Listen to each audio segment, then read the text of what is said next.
Hello everyone and welcome to Blackstar Potential. My name is Leigh Fuge and I'm here today with musicteacher.com. And in this video I'm going to show you guys how to use your Blackstar AMPED 2 as a recording interface with your PC.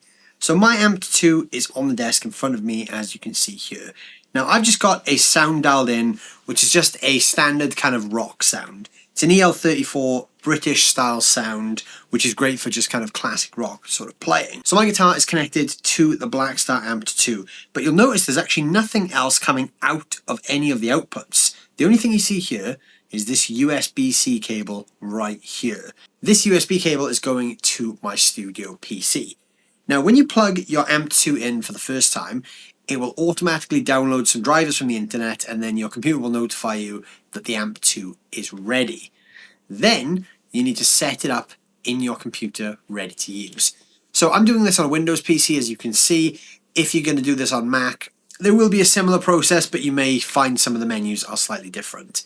So on Windows, the first thing you should do is come down here to this little speaker icon. Make sure that this is selected as AMPED 2. This isn't really that important to do, but it's always worth doing just to make sure your computer does recognize that the AMPED 2 is the device you're using. Then you want to come over to your DAW. Now I'm using Reaper, but again the same principles will apply whatever DAW that you are using. So you want to find, in this case it's my preferences menu, which is under options. You'll have a similar menu in whichever DAW you use. But inside here, you'll have all the settings for your DAW. So if you're using Reaper, the first thing you'll see is this preferences menu, which will start on general. You want to come down to audio and then device. Now, like I said, whatever DAW you are using, there will be a different look to this, but the idea is going to be the same throughout. So if you're going to be using the AMPED 2 with a PC, it doesn't run on standard ACO drivers. It kind of has its own driver set. So you're going to need to download this free driver called ACO for All. It's a free driver. You just type it into Google and you will find it. I'll also put a link for that down below in the description. Once you've downloaded that, you select that as your driver type.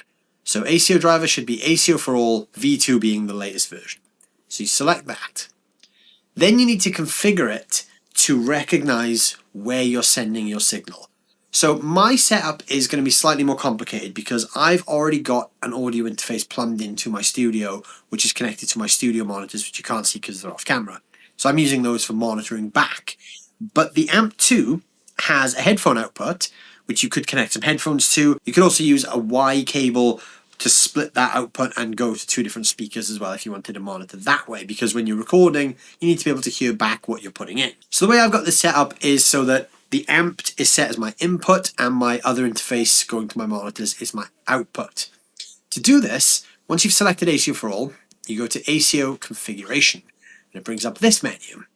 So this is just a list of all the devices that are connected to my computer. You can see I've got a Focusrite device selected and the AMPED 2. Now if you're going to just use the AMPED 2 and you're going to utilize the headphone output to connect headphones or speakers, this is the only thing you need to worry about. Make sure this is selected and all of its subcomponents, the ins and the outs.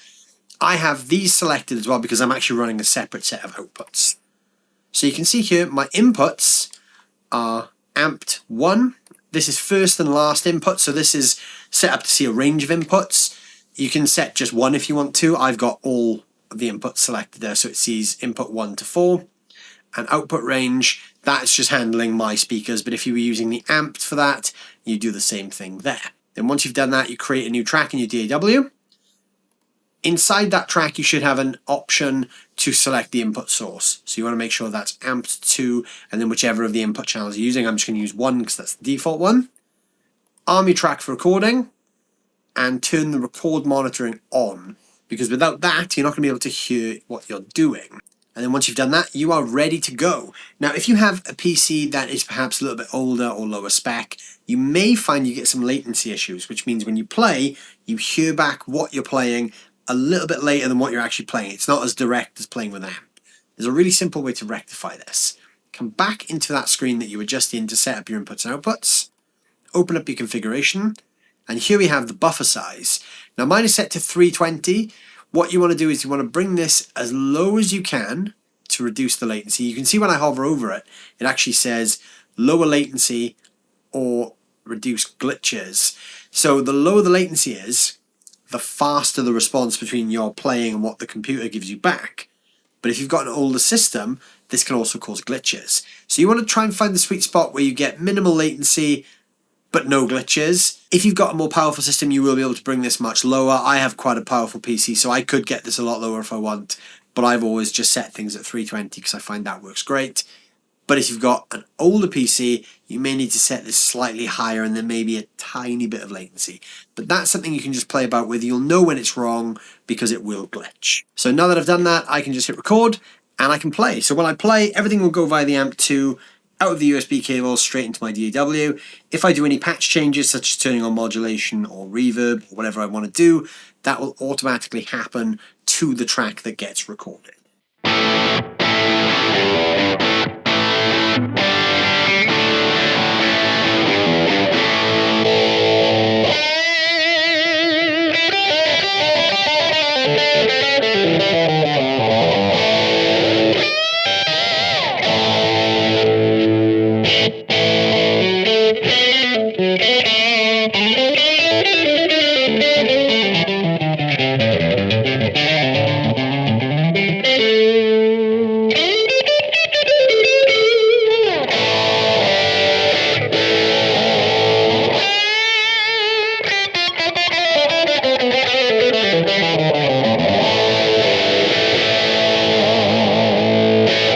So there you go, that is as simple as it is to get the AMP2 set up as a home recording device.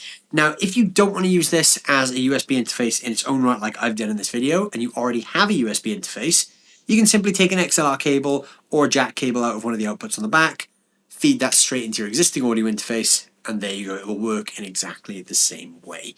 Let me know down below in the comments how you guys are using the AMP2 in your own home recording setups. I'd love to hear how everyone out there is using their AMP2 in their own setups.